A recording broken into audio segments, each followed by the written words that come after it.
it's an old Nikon 28mm f2.8 series E lens. Now this lens, the first version of it was introduced about 1979. The first version did not have this chrome ring on it here. It had a black plastic ring. Here's a 100mm f2.8 series E lens, the early version with the black plastic ring, and show you what the original ones look like. Now this updated version came out about 1981 and was discontinued about 85. I think around 85, 86, that's when all the series E lenses were discontinued. Now a little bit of history or introduction to the series E lenses. Back in the late 70s, about 1979, Nikon came out with a lens called Series E. They didn't have the Nikon name on them. They were just called Nikon Series E, and they were a lower cost lens. Build quality wasn't quite as good, and they were designed to compete with the third-party lens manufacturers that were selling much cheaper lenses, such as like Vivitar, Soligar, and I think Sigma was making lenses back then. They come out to compete with all the third-party lenses at a lower cost.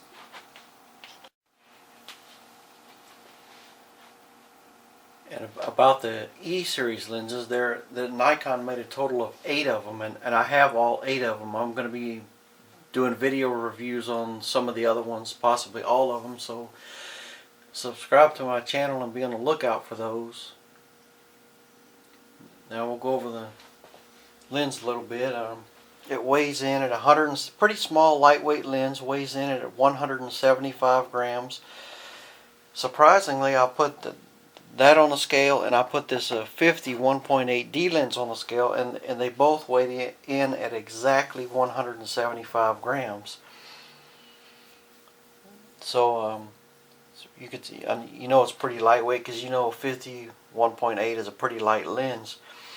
And this 28 is actually a little bit smaller than the 50. It's maybe a tad smaller in diameter, and it's a little bit shorter in length, so very compact. It uses 52mm filters, which used to be very common with Nikon lenses. It's got a maximum aperture of 2.8, minimum aperture of 22. Here's the front of it. And Series E lenses, well, they were AIS.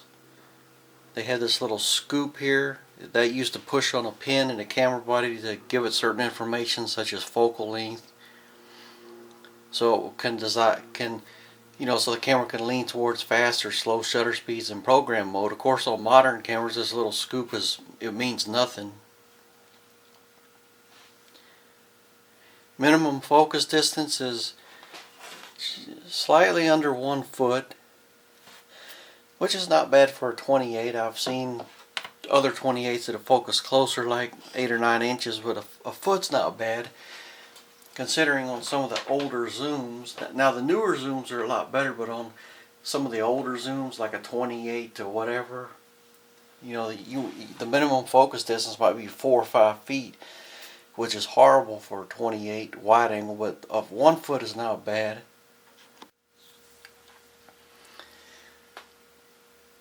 And this lens can be picked up fairly cheap, usually cheaper than a Nikon 28 manual focus, or certainly a lot cheaper than one of the 28 autofocus Nikon lenses.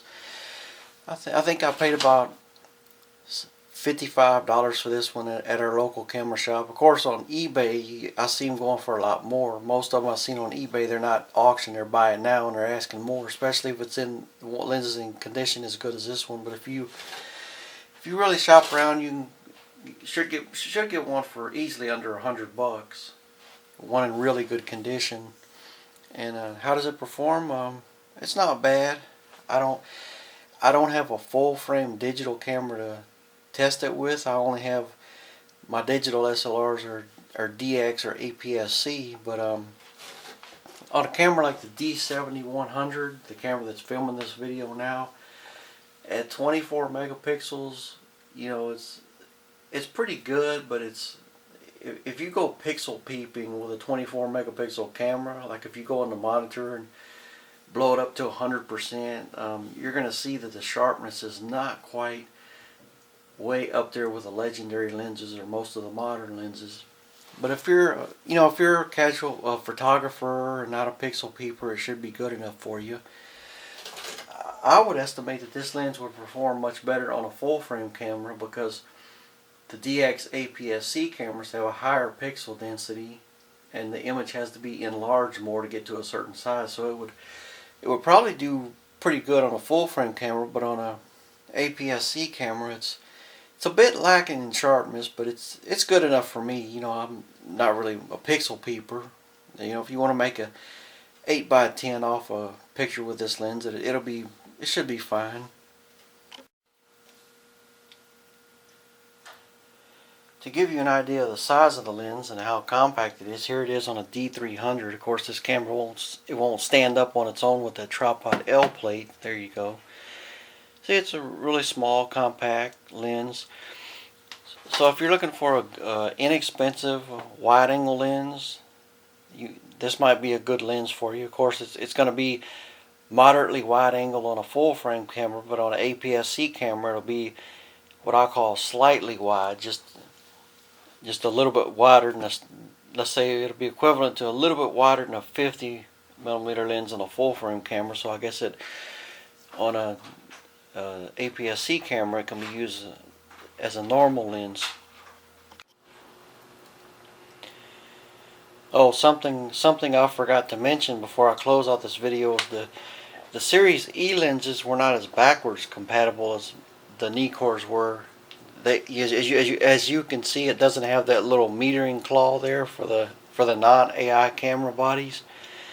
None of the Series E lenses had the metering claw. Of course, you can add one on there, mount one on there, but and you can use these lenses on a pre-AI Nikon body, but you have to do stop-down metering. You don't have the option of full aperture metering. So I hope you've enjoyed this video of the Nikon 28mm 2.8 series E lens.